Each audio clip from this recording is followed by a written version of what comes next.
Hello बच्चों, welcome to my channel Daksh the learning point.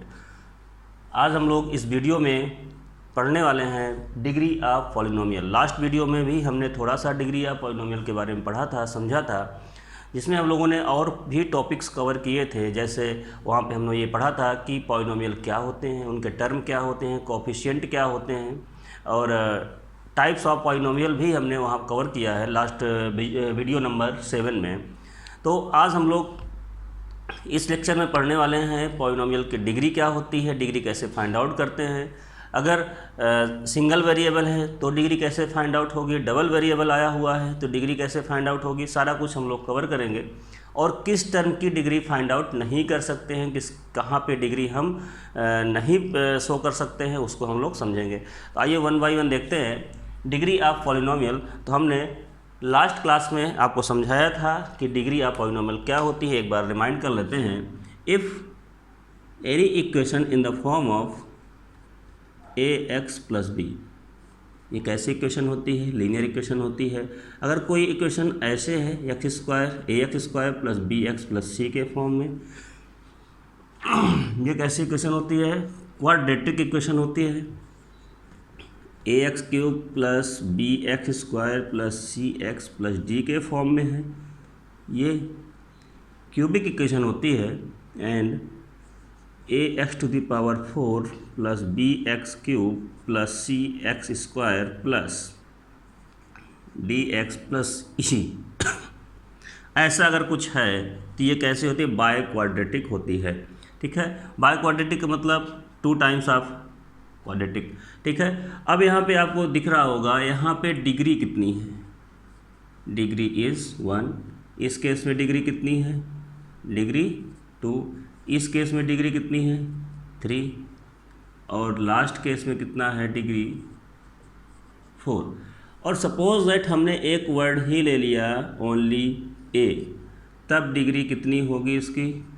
0। तो यहाँ तक हमने आपको डिस्कस किया था कि अगर कोई एक कांस्टेंट टर्म आया हुआ है, सभी के हम एग्जांपल्स आपको लेके समझा रहे हैं। सपोज दैट फर्स्ट इक्वेशन का एग्जांपल हम लेते हैं। तो फर्स्ट एग्जांपल में हम कोई कांस्टेंट टर्म ले लें, 4 ले लें, 6 ले लें, इन सब की डिग्री क्या होगी? 0 होगी। मतलब यहाँ पे हम डिग्री क्या लिख सकते हैं? 0, क्योंकि हमने कल बताया था लास्ट वीडियो में कि अगर कोई कांस्टेंट टर्म है, कांस्टेंट टर्म की डिग्री क्या होती है? ऑलवेज 0 होती है। सेकंड इज लीनियर अगर इक्वेशन है 2x प्लस 3 4x प्लस 9, इस टाइप की कुछ इक्वेशन है, तो यहाँ पे x की हाईएस्ट पावर क्या है? 1 है, degree is equal to 1। Suppose that 4x square plus 9x plus 2, इस टाइप की इक्वेशन है, तो यहाँ पे डिग्री क्या हो जाती है? 2, क्योंकि x की हाईएस्ट पावर देखते हैं हम। x की हाईएस्ट पावर क्या है? यहाँ पे 2 है। x की हाईएस्ट पावर यहाँ पे क्या है? 1 है। तो 1 और 2 में कौन सा हाईएस्ट हुआ? 2 हाईएस्ट हुआ। दोनों में से इसकी पावर हम अडॉप्ट करेंगे, किसके लिए? डिग्री के लिए। तो यहाँ पे डिग्री की वैल्यू कितनी आएगी?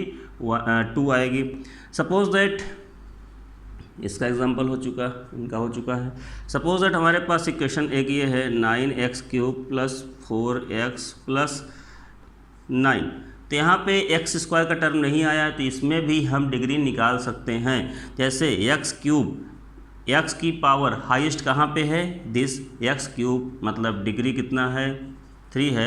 अगर कहीं पे x to the power 4 plus 9 केवल लिखा है, तो ये भी बाय क्वाड्रेटिक है। यहाँ पे इसकी पावर क्या होगी? Degree d to the power d equals to 4, यहाँ पे डिग्री क्या होगी? 4 होगी। तो ऐसे इक्वेशंस को हमें चेक करना होता है, उनकी हाईएस्ट पावर को खोजना होता है। हाईएस्ट पावर जो होती है वही उस इक्वेशन की क्या होती है? उस पॉलिनोमियल की क्या होती है? डिग्री होती है। ठीक है, अब डिग्री क्या क्या नहीं हो सकती है उसको हम लोग पढ़ते हैं। इसकी लिमिटेशंस क्या हैं? लिमिटेशंस ये हैं, डिग्री कभी भी फ्रैक्शन नहीं हो सकती है। फर्स्ट पॉइंट, कभी भी अगर x टू दी पावर 1/2 आया हुआ है तो ये उसकी डिग्री नहीं हो सकती है। अगर अंडर रूट ऑफ x कहीं है तो तब भी वो डिग्री उसकी नहीं हो। क्यों? क्योंकि x टू दी पावर 1/2 ही होता है अंडर रूट f की वैल्यू। पहली बात, अगर कहीं पे फ्रैक्शन पोर्शन आया हुआ है, x की पावर में अगर फ्रैक्शन आया है तो वहाँ पे डिग्री नहीं होगी, डिग्री हम अडॉप्ट नहीं कर सकते हैं। या x की वैल्यू अगर निगेटिव आई हुई है, x के पावर की वैल्यू निगेटिव शो कर रही है, तब भी डिग्री नहीं होगी। या फ्रैक्शन आया है तब भी डिग्री वहाँ पे नहीं होगी। ठीक है, तो आप इसको याद रखिएगा कि जब भी x की पावर हमेशा कंप्लीट इंटीजर होना चाहिए और वहाँ पे कोई फ्रैक्शन नहीं होना चाहिए। अगर x की पावर फ्रैक्शन पे है तो वो उसका डिग्री नहीं होगा। फ्रैक्शन का मतलब ये होता है कि जो प्राइम फैक्टराइजेशन हो, अगर आप 4/2 लिख देंगे तो वो तो x² ही आएगा, ये भी ध्यान दीजिएगा। अगर कहीं पे x⁴ 4/2 लिखा है तो क्या इसको हम x² नहीं लिख सकते हैं? लिख सकते हैं, तो ये तो डिग्री के फॉर्म में इंक्लूड होगा। बट x⁴ अगर 2/4 लिखा है तो ये नहीं होगा। क्यों? क्योंकि यहाँ पे 1/2 फ्रैक्शन आया है, इस कैंसिल आउट होने के बाद इंटीजर के फॉर्म में कन्वर्ट नहीं हो रहा है, तो यहाँ पे क्या होगा एक तरह से। और कौन सा इंटीजर होना चाहिए? पॉजिटिव इंटीजर आना चाहिए, निगेटिव भी नहीं आना चाहिए। तो x की पावर अगर फ्रैक्शन है तो वहाँ पे डिग्री नहीं होगी, अगर x की पावर निगेटिव है तो भी डिग्री नहीं होगी। बस दो चीज़ आप याद रखिएगा। तो यहाँ पे सारी चीज़ें आप इसको नोट कर लीजिए।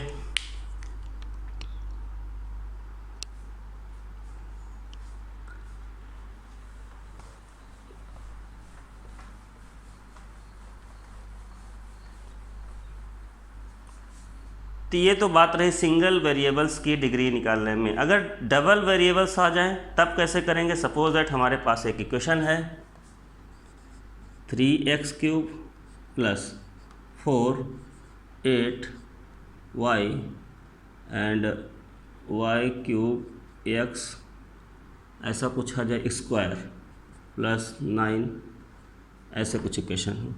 तो यहाँ पे कोई फंक्शन आया हुआ है, कौन सा फंक्शन है? पॉलिनोमियल फंक्शन हो सकता है। तो इसमें हमारे पास पूछा गया है कि डिग्री कितनी है इसकी डिग्री कैसे फाइंड आउट करेंगे ये हमें देखना है। तो डिग्री हमेशा, अगर ये सिंगल नहीं डबल वेरिएबल, यहाँ पे क्या आए हैं? डबल वेरिएबल, x भी आया हुआ है और y भी आया हुआ है। तो ऐसे केस में क्या करते हैं हम? x और y दोनों के जो पावर्स हैं उनको ऐड करते हैं। यहाँ पे क्या है? 3 पावर मैक्सिमम आ रही है। यहाँ पे क्या है? x और y दोनों को मिला के 5 आ रहा है।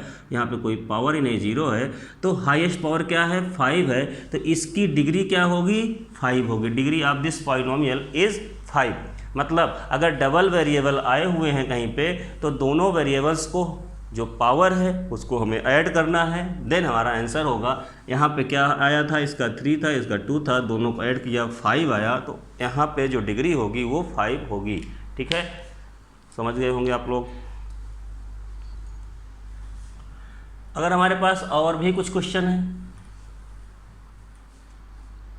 जैसे देखते हैं 7x² + 2x + 5।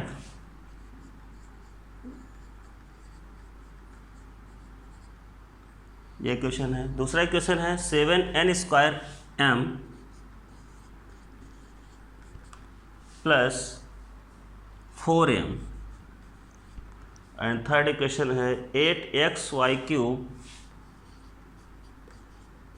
y² से -4y + 6। एंड लास्ट है 2z + 5 एंड 4। अब इसमें हमें डिग्री बतानी है। What is the degree? Degree बतानी है तो यहाँ पे फर्स्ट क्वेश्चन अगर देखेंगे इसमें डिग्री क्या होगी आपको दिख रही होगी। सेकंड में क्या होगा, थर्ड में क्या होगा, फोर्थ में क्या होगा। तो 1 बाय 1 हम सभी की डिग्री यहाँ पे फाइंड आउट करते हैं। कभी कभी ऐसा क्वेश्चन भी पूछ लिया जाता है। ये क्वेश्चंस हैं डबल वेरिएबल और सिंगल वेरिएबल दोनों मिक्स हैं।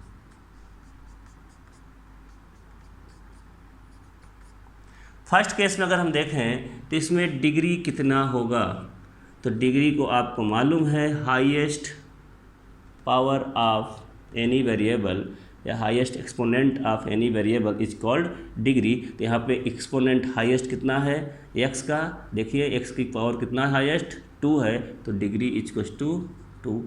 यहाँ पे क्या है यहाँ पे 2 वेरिएबल्स आए हुए हैं, तो हमें सबसे पहले ध्यान देना है कि ये वेरिएबल्स में जहाँ पे ऐड हो सकते हैं उसे ऐड करना है। तो यहाँ पे n का वेरिएबल्स क्या है, पावर क्या है 2 है, और यहीं पे m कितना है +1 है, तो ये पावर आ गया 3।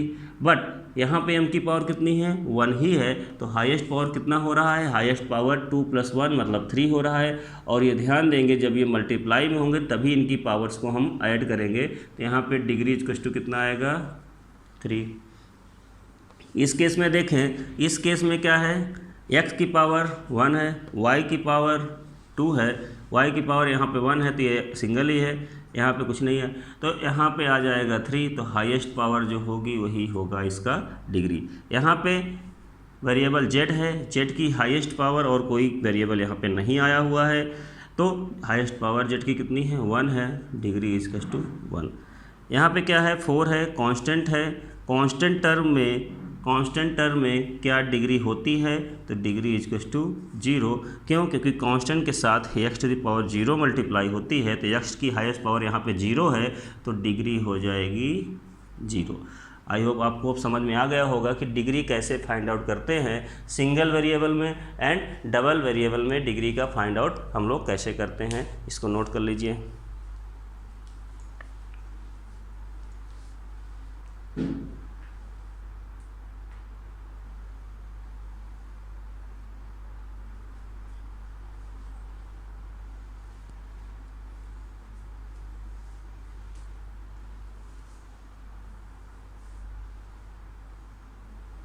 चलिए,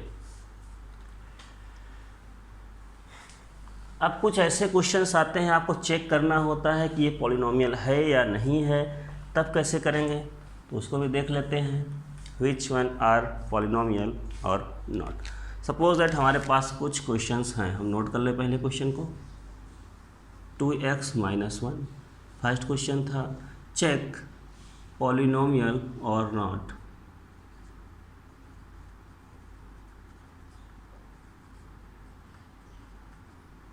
ये पॉलिनोमियल है या नहीं है, ठीक है। अब ये पॉलिनोमियल है या नहीं है कैसे चेक करेंगे, हमारे पास हमने जो रूल्स बताए थे, आपको पॉलिनोमियल्स है या नहीं है तो हमेशा ये चेक करेंगे कि x की पावर क्या है।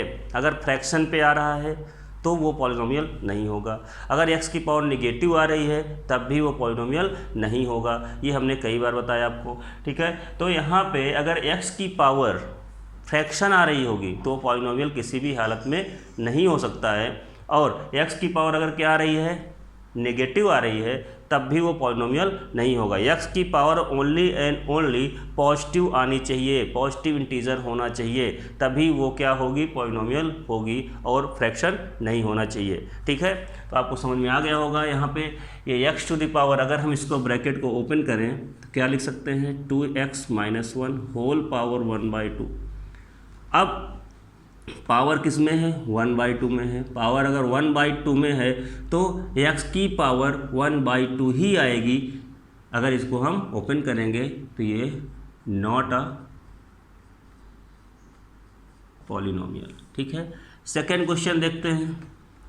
सेकेंड क्वेश्चन में कहता है x² प्लस, नोट कर लेते हैं पहले question, x² plus 3x⁴ 3/2/√x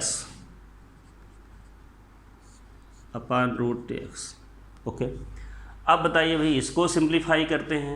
इसको सिंप्लीफाई पहले हमें करना पड़ेगा, देन हम बता सकते हैं ये पॉलिनोमियल है या नहीं है। अगर अदरवाइज ऐसे देख के नहीं कर सकते, क्योंकि कुछ फ्रैक्शन होते हैं जो सिंप्लीफाई होने के बाद हमारे आंसर फाइंड आउट हो जाते हैं, ठीक है। तो आइए देखते हैं। सबसे पहले इसको सिंप्लीफाई करने की कोशिश करेंगे। ये x² था, x² हमने रख दिया, ये 3 है प्लस 3 है, ये x⁴ क्या है 3/2 है। अपान में जो वैल्यू रखी गई है इसको हम सिंप्लीफाई पहले करेंगे, तो √x को हम लिख सकते हैं x⁴ 1/2। अब आप बताइए x² प्लस 3x⁴ 3/2, ये पावर जब ऊपर जाएगी तो क्या हो जाएगी x⁴ -1/2। x² प्लस 3x⁴ 3/2 -1/2, ये वैल्यू आ जाएगी सिंप्लीफाई होने के बाद 3x to the power 2/2 ax square plus 3x to the power 1, मतलब हम लिख सकते हैं x स्क्वायर प्लस 3x। ठीक है, तो क्या ये इक्वेशन देखिए सिंप्लीफाई हो चुकी है। इसमें x की मैक्सिमम पावर 2 है और कोई फ्रैक्शन नहीं आया हुआ है, और यहाँ पे पावर भी जो आई है वो ना ही फ्रैक्शन है और ना ही नेगेटिव है, तो ये क्या है? यस, ये पॉलिनोमियल होगा। ठीक है, आपको क्वेश्चन को देख के नहीं कहना है कि ये पॉलिनोमियल नहीं होगा, कि हमने जैसे बता दिया फ्रैक्शन नहीं होना चाहिए तो आपने आंसर दे दिया फ्रैक्शन है, तो ये नहीं है। आपको उसको देखते हैं सिंप्लीफाई हो रहा है क्या। अगर सिंप्लीफाई हो रहा है, कुछ कट पिट रहा है, ठीक है, सिंप्लीफाई होने के बाद अगर क्लियर इक्वेशन आ रही है, क्लियर पॉलिनोमियल के फॉर्म में कन्वर्ट हो रहा है, तो हमें पहले सॉल्व करना है, देन हमें डिसाइड करना है कि वो पॉलिनोमियल है या नहीं है। ऐसे अगर क्वेश्चन को यहाँ पे देखा जाए तो यहाँ से आप कह सकते थे कि ये नहीं है, बट ये पॉलिनोमियल है। कैसे? इसको सिंप्लीफाई करने के बाद अब आपको एक्सपोनेंशियल फॉर्म को सिंप्लीफाई करना आपने सीखा होगा। जैसे अगर कोई value a to the power n है तो इसको हम नीचे ले जाएंगे, डिनोमिनेटर में ले जाएंगे, तो a to the power -n लिख सकते हैं। सिमिलरली अगर कोई value a to the power n है, नीचे है, तो इसको हम न्यूमरेटर में ले जाएंगे तो -n होगा कि नहीं होगा? वही चीज़ यहाँ पे लॉजिक यूज हुआ है। -½ था, 1/2 था, इसको न्यूमरेटर में ले गए हैं तो x टू द पावर -½ हुआ है, और इस फॉर्म का यूज करके हमने सिंप्लीफाई किया है। अब आपने ये भी पढ़ा होगा, अगर a to the power m है और a to the power n हो या -n हो, तो आपस में मल्टीप्लाई होने के बाद पावर्स क्या होती हैं? ऐड भी होती है। अगर a to the power m और a to the power -n है तो पावर क्या हो जाएगी? यहाँ पे सब्ट्रैक्ट हो जाएगी। तो ये रूल भी आप लोग पढ़े होंगे, इन्हीं का यूज करके ये सिंप्लीफाई हुआ है। ठीक है, तो आपको पहले क्वेश्चन को सिंप्लीफाई करना है, देन डिसाइड करना है वो पॉलिनोमियल है या नहीं है। ठीक है, देख लीजिए इसको। क्वेश्चन नंबर हम लोग 3 करते हैं। 3rd क्वेश्चन नंबर में बोला गया है x - 1 अपान x प्लस 1, x - 1 अपान x प्लस 1। चलिए देख लेते हैं, x - 1 अपान x प्लस 1। अब बताइए भाई ये पॉलिनोमियल है या नहीं है? तो इसको हमें क्या करना पड़ेगा? सिंप्लीफाई करने के लिए अगर हम देखें, इस वैल्यू को रिमूव करने के लिए हमें क्या करना पड़ेगा? सिंप्लीफाई कर लेते हैं। x - 1 से मल्टीप्लाई यहाँ करेंगे, x - 1 से मल्टीप्लाई हम यहाँ कर लेंगे, कोई प्रॉब्लम नहीं। ये क्या हो जाएगा? ऊपर का value x - 1 whole square upon x square -1। Okay, अब अगर हम इसको मल्टीप्लाई करते हैं, इसको ब्रैकेट को ओपन करते हैं, x square plus 1 minus 2x अपान x स्क्वायर -1। ठीक है, अब अगर हम इससे डिवाइड करेंगे तो यहाँ तो ठीक है, कुछ वैल्यू आ सकती है, बट इस जगह पे पावर माइनस पे आएगी, इस जगह पे भी पावर माइनस पे आना स्टार्ट हो जाएंगी जब 2x से हम इससे डिवाइड करेंगे। मतलब क्या है? फाइनली ये वैल्यू जो है वो नॉट अ पॉलिनोमियल है, पॉलिनोमियल नहीं है। क्यों? क्योंकि पावर जो होंगी या तो फ्रैक्शन आएंगी या तो निगेटिव में आना स्टार्ट हो जाएंगी, तो ये पॉलिनोमियल नहीं होगा। तो आई होप आपको पॉलिनोमियल के बारे में समझ में आ गया होगा कि पॉलिनोमियल है या नहीं है। अब नेक्स्ट क्वेश्चन कैसे पूछता है?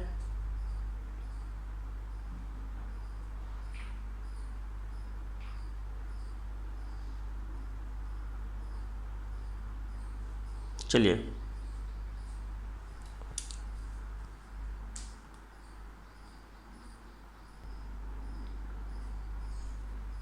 ओके, अब आपको आई होप इसमें डिग्री में सारा कुछ समझ में आ गया होगा। डिग्री क्या होती है, पॉलिनोमियल कौन से हो सकते हैं, पॉलिनोमियल कौन से नहीं हो सकते हैं। अब हम लोग पढ़ेंगे वैल्यू ऑफ पॉलिनोमियल। वैल्यू कैसे निकालते हैं पॉलिनोमियल की, उसको समझते हैं। ओके, तो हेडिंग डालते हैं वैल्यू ऑफ पॉलिनोमियल।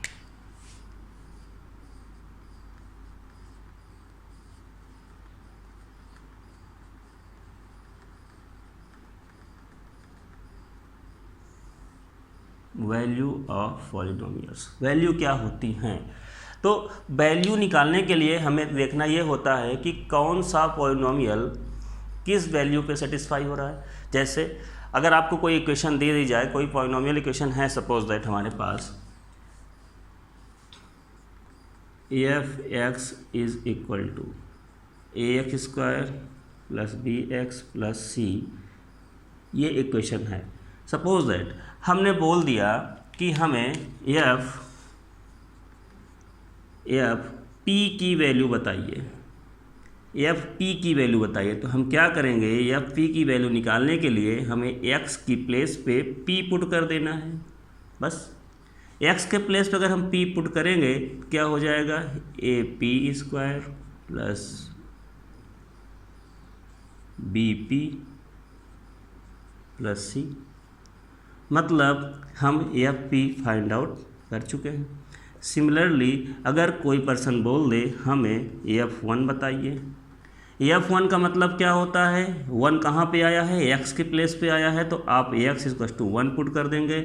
इक्वेशन पे भी a one square plus b one plus c. किसी ने बोला हमें एफ टू चाहिए, तो एफ टू के लिए x equal to two put कर दीजिए, a two square plus b two plus c. F 99 किसी ने बोला हमें चाहिए, a 99 square plus b 99 plus c. I hope आप समझ गए होंगे कि अगर एफ के साथ कोई भी मल्टीपल में बोला जाए कि F9 F2 F कोई भी कांस्टेंट बोला जाए वो वैल्यू चाहिए, तो आपको कुछ नहीं करना है, एक्स की प्लेस पे वो वैल्यू पुट कर देना है। जैसे हमारे पास एक इक्वेशन है f x is equal to 3x square plus 4x minus of 7। तो अगर किसी पर्सन ने बोला कि हमें F0 की वैल्यू बताइए क्या होगी, यही होती है वैल्यू। अब जीरो पे क्या वैल्यू है इसकी, इसी को हम बोलते हैं value of polynomial at x equal to 0। तो F0 का मीनिंग यहाँ पे ये है कि x इक्वल टू हम 0 पुट करेंगे कहाँ पे, दी हुई पॉलिनोमियल पे। तो यहाँ पे 3 0 स्क्वायर प्लस 4 0 माइनस 7। आप ये मत बोलिएगा कि यहाँ पे 0 का स्क्वायर 0 होगा तो इसको डायरेक्ट कर सकते हैं, डायरेक्ट करने का रूल पता है, बट आपको एक प्रोसेस भी शो करना होगा जिसका मार्क्स आपको मिलता है। ठीक है, तो यहाँ पे आपको एक प्रोसेस वाइज चलना है जो आपके मार्क्स के लिए हेल्पफुल रहेगा। अब इसको सिंप्लीफाई करेंगे 0 आएगा, इसको सिंप्लीफाई करेंगे 0 आएगा, और ये minus of 7, answer is -7। This is the value of polynomial. If किसी पर्सन ने बोला हमें F1 बताइए, आप F1 पे क्या वैल्यू है, तो F1 पे वैल्यू निकालने के लिए 3 1 square plus 4 1 minus of 7। 3 1 square means क्या होगा, 3 1 का स्क्वायर करेंगे 1 ही आएगा, प्लस 4 ये 1 ही है, माइनस 7। तो आप 3 और 1 मल्टीप्लाई होगा कितना आएगा, 3 प्लस 4 और 1 मल्टीप्लाई कितना होगा, 4 माइनस 7।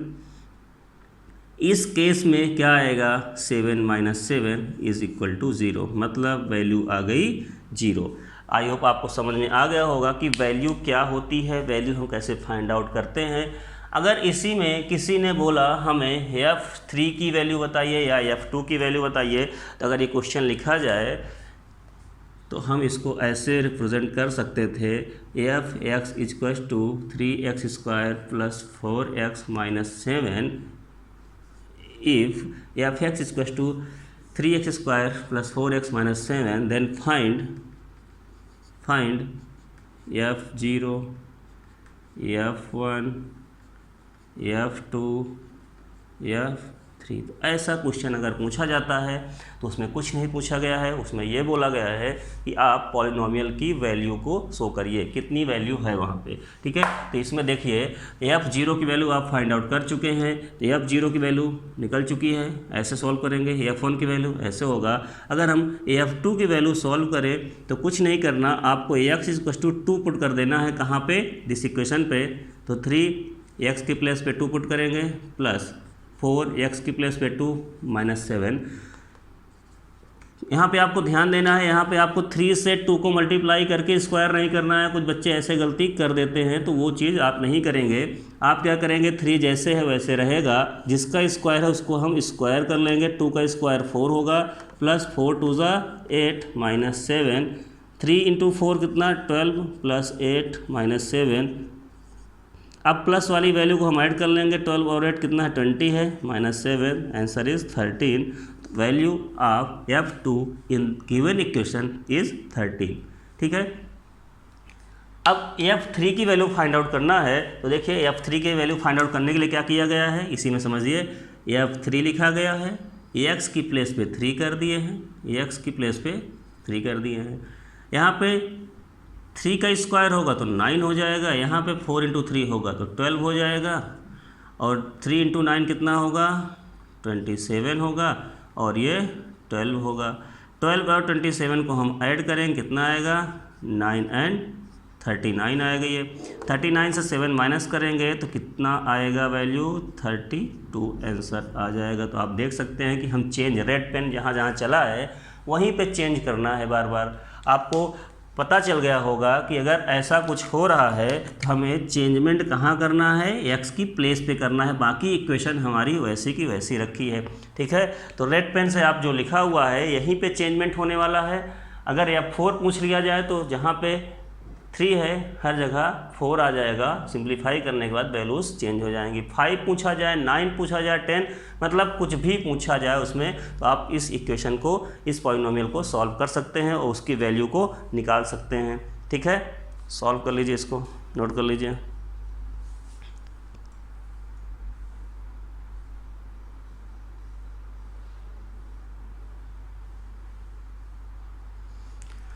ओके, अब कुछ क्वेश्चंस हैं उनको भी कर लेते हैं।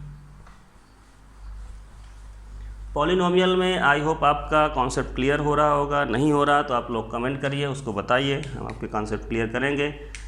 अगर हमारे पास कोई वैल्यू है p के फॉर्म में, y के फॉर्म में हो सकती है, कुछ भी हो सकता है, x के फॉर्म में हो, y के फॉर्म में हो, 3y³ - 4y + 8, 3y³ - 4y + √11। Find the value of y = कितना पूछा है, 2। आप y2 पर इसकी वैल्यू पूछे हैं। यहाँ पे पूछा गया है value of polynomial if polynomial is py = 3y³ - 4y + √11, then find out the value of polynomial at y = 2। y = 2 पर इसकी वैल्यू बताइए। तो यहाँ पे y = 2 का मीनिंग क्या होता है, y = 2 का मीनिंग ये है कि जहाँ जहाँ y है वहाँ 2 पुट कर दो, बस। कहाँ y है, यहाँ y था, हमने 2 पुट कर दिया। अगर यहाँ पुट किया तो पूरे इक्वेशन में पुट करना पड़ेगा। 3y² - 4 2 + √11। 3 जैसे वैसे रहेगा, पहले इसका क्यूब कर लेंगे, 2 2 ज़ा 4 2 ज़ा 8 - 4 2 ज़ा 8 + √11, ये कितना आएगा, 24 - 8 + √11। 24 से अगर 8 माइनस करेंगे कितना आएगा, 16 आएगा, 16 + √11, ये आपका आंसर फाइंड आउट हो जाएगा। ठीक है, तो ऐसे आंसर्स को फाइंड आउट करने हैं, इसमें कोई इतना बड़ा इशू नहीं है, बहुत आसान क्वेश्चंस हैं ये। अब हम लोग आगे पढ़ेंगे जीरोज़ ऑफ पॉलिनोमियल। पॉलिनोमियल के जीरोज़ क्या होते हैं। अब जीरोज़ की बात आई है तो जीरोज़ क्या होते हैं इसके बारे में हम लोग समझेंगे। तो थोड़ा सा आपको इंट्रोड्यूस कर दें ताकि नेक्स्ट लेक्चर पे आपको आसानी रहे। यहाँ पे जीरोज़ का मतलब ये होता है फाइनली, जैसे हमारे पास एक वैल्यू है कोई px = 2x² + 4 suppose that, okay. 2x² - 4 है, तो यहाँ पे अगर हम वैल्यू निकालना स्टार्ट करें, वैल्यू निकालते हैं, p0 अगर वैल्यू हम फाइंड आउट करें तो क्या होगा आपको मालूम है, 2 - 4। इसको सिंप्लीफाई करेंगे तो p0 की वैल्यू आएगी 0 - 4 मीन्स -4। अगर हम p1 की वैल्यू निकालें यहाँ पे, तो यहाँ पे 2 1² - 4, मतलब 2 1² आएगा 2 - 4, आंसर इज -2। आपको समझ में आ रहा होगा। अगर हम p2 की वैल्यू निकालें, p2 की वैल्यू निकालें तो ये p2 की वैल्यू क्या आएगी, 2 2² - 4। तो यहाँ पे वैल्यू कितनी आई, P2 की वैल्यू 2 2 ज़ा 4 2 ज़ा 8, ओके 2 2 ज़ा 4 2 ज़ा 8, ये हो जाएगा 2 × 4 - 4। तो यहाँ पे ये वैल्यू फाइंड आउट हो रही है 8 - 4, आंसर इज़ 4, ओके। लेकिन अगर हम यहीं पे एक वैल्यू ऐसे फाइंड आउट करें, x ऐसी वैल्यू रखें जिससे सेटिस्फाई हो जाए, क्या ऐसी वैल्यू हो सकती है? तो ऐसी वैल्यू तभी हो सकती है जब 2x² - 4 को हम 0 के इक्वल सॉल्व करके चेक कर लें। तो यहाँ पे 2x² क्या है, 2x² - 4 = 0, 2x² क्या हो जाएगा यहाँ पे 4, x² आ जाएगा 4/2, x² = 2, x √2। हाँ देखिए, अब यहाँ पे अगर हम वैल्यू x √2 पुट कर दें, समझिएगा x अगर हम √2 पुट कर दें कहाँ पे, x की जगह में, तो p ऑफ √2 अगर निकाला जाए तो क्या आएगा 2 × √2 x की प्लेस पे रख देंगे -4। तो यहाँ पे आपको एक लॉजिक पता होगा, हमने पहले भी बताया है, अगर किसी नंबर का स्क्वायर हो उसी का रूट हो तो वो नंबर इटसेल्फ होता है। तो यहाँ पे क्या हो रहा है, 2 तो है, √2 का एक बार रूट है और उसी का स्क्वायर है, तो ये नंबर 2 हो जाएगा -4, मतलब 4 - 4, आंसर इज़ 0। जब भी किसी वैल्यू को हम x की, y की या z की किसी भी प्लेस पे इक्वेशन पे पॉलिनोमियल पे पुट करते हैं, अगर उसकी वैल्यू 0 आ जाए तो वो वैल्यू x की क्या होती है, उस पॉलिनोमियल की जीरोज होती है। मतलब कहने का कि यहाँ पे जीरोज क्या होता है, जीरोज कुछ नहीं होता है, जो वैल्यू किसी पॉलिनोमियल को सेटिस्फाई कर जाए, सेटिस्फाई करने का मतलब कि उसकी वैल्यू को 0 कर दे, वो वैल्यू क्या होती है, उस पॉलिनोमियल की जीरोज कहलाती है। ठीक है, तो बस जीरोज का मतलब यहाँ पे इतना ही है। ठीक है, नेक्स्ट वीडियो में हम लोग पढ़ेंगे कि जीरोज के बारे में क्या क्या होता है, उसके जीरोज कैसे फाइंड आउट करते हैं, जीरोज का क्या लॉजिक है, सारी चीज़ हम समझेंगे। बस इसमें आप इतना जान लो कि जीरोज कैसे सेटिस्फाई करते हैं। जैसे यहाँ पे हमने √2 रखा, यहाँ पे हमने 0 रखा है, वैल्यू 4 आ गई, तो ये 0 इसका जीरोज नहीं है। 1 रखा है, वैल्यू -2 आ गई, ये भी इसका जीरोज नहीं है। कौन नहीं है, 1 नहीं है। यहाँ पे हमने 2 रखा, वैल्यू 4 आ चुकी है, ये भी इसका जीरोज नहीं है, ये केवल उसकी वैल्यू हम शो कर रहे हैं। लेकिन अगर हमने जैसे ही √2 रख दिया, ये वैल्यू सिंप्लीफाई होने के बाद 0 आ गई, इसका मतलब √2 इज जीरोज ऑफ पॉलिनोमियल। कौन सा पॉलिनोमियल, जो यहाँ पे गिवन है उसकी बात हो रही है। ठीक है, तो यहाँ पे √2 क्या है, इसका एक जीरोज हो सकता है। जीरोज का मतलब जैसे आप लोग पहले पुरानी क्लासों में करते थे, x² फैक्टराइजेशन करते थे, फैक्टर करने के बाद आपको जो वैल्यू आती थी x की, तो वो क्या होते थे, उसके जीरोज होते थे। मतलब अगर आपने सपोज दैट एक क्वेश्चन ले लेते हैं, क्वेश्चन से समझ में आसानी से आपको आ जाएगा। सपोज दैट हमारे पास x - 2 एंड x + 2 ऐसा कुछ है, तो इसको हम अगर सिंप्लीफाई करें तो ax² + -4 होता था, या x² -4 है अगर, तो हम लोग सिंप्लीफाई करने के बाद यही तो निकालते थे, इसको फैक्टराइज करते थे, तो x² a² - b², तो क्या होता था a - b, तो इसको हम x² - 2² के फॉर्म में लिख सकते हैं। यहाँ पे हमारे पास एक फार्मूला है a² - b² का, क्या होता था a - b और a + b। तो ये हमारे पास एक इक्वेशन रहती थी, हमने ऐसे इसको सॉल्व किया है। इसको सॉल्व करने के लिए इस फार्मूले का यूज करेंगे। यहाँ पे क्या आएगा, a - b के लिए हमने क्या रखा है, x - 2 एंड x + 2 = 0। अब यहाँ पे हम अगर x - 2 = 0 करते हैं तो x = कितना आता है, 2 आता है, और अगर हम x + 2 = 0 करते हैं तो x = आता है -2। मीन्स यहाँ पे ये कह रहा है कि जो x के रूट आए हैं वो क्या आया है, 2 आया है एंड -2 आया है। अब इसको हम यहाँ चेक कर लेते हैं क्या इसके रूट हैं, तो आइए चेक करते हैं। मतलब इसके फैक्टराइजेशन करने के बाद जो आंसर फाइंड आउट हुए वो इसके रूट है, ये पुरानी क्लासों में हम लोगों ने पढ़ रखा है। ठीक है। अब ये अगर फंक्शन है, सपोज दैट पी एक्स का एक फंक्शन है, अब ये थोड़ा सा जो आप न्यू क्लास में पढ़ रहे हैं, 10th में पढ़ रहे हैं, उसके बारे में उसको कैसे रिप्रेजेंट किया गया, इसी पुरानी चीज़ को यहाँ पे ऐसे रिप्रेजेंट किया गया। जैसे x² - 4 है। अब आपको बोला गया फंक्शन ऑफ 2, मतलब p2 की वैल्यू बताइए, तो 2 यहाँ पे आप रख देंगे -4, आंसर 4 - 4 दैट इज़ 0। अगर हम p -2 की वैल्यू निकालेंगे तो -2² - 4, -2 2 बार होगा तो माइनस माइनस प्लस हो जाएगा, तो 4 - 4 दैट इज़ 0। तो आपको यहाँ से एक चीज़ मालूम पड़ गई है कि ये जो वैल्यू है ये क्या है, 0 आ रही है, यहाँ पे भी 0 आ रही है। इसका मतलब these are 2 and -2 are roots of x² - 4। ये दोनों किसके रूट हैं, x² - 4 के रूट हैं। तो बस यही चीज़ थोड़ा सा हमने स्टैंडर्ड को हाई करके आपको समझा दिया है। बाकी बेस वही है, बेस वही है और कुछ नया नहीं है। यहाँ पे केवल कुछ नहीं है, पॉलिनोमियल के फॉर्म में यहाँ पे रिप्रेजेंट कर रहा है, यहाँ पे सिंपल एक इक्वेशन के फॉर्म में था, बस उसके रूट यहाँ पे निकल के आए थे। अब यहाँ पे उल्टा हो रहा है कि चेक करो ये इसके रूट हैं या नहीं है, ठीक है।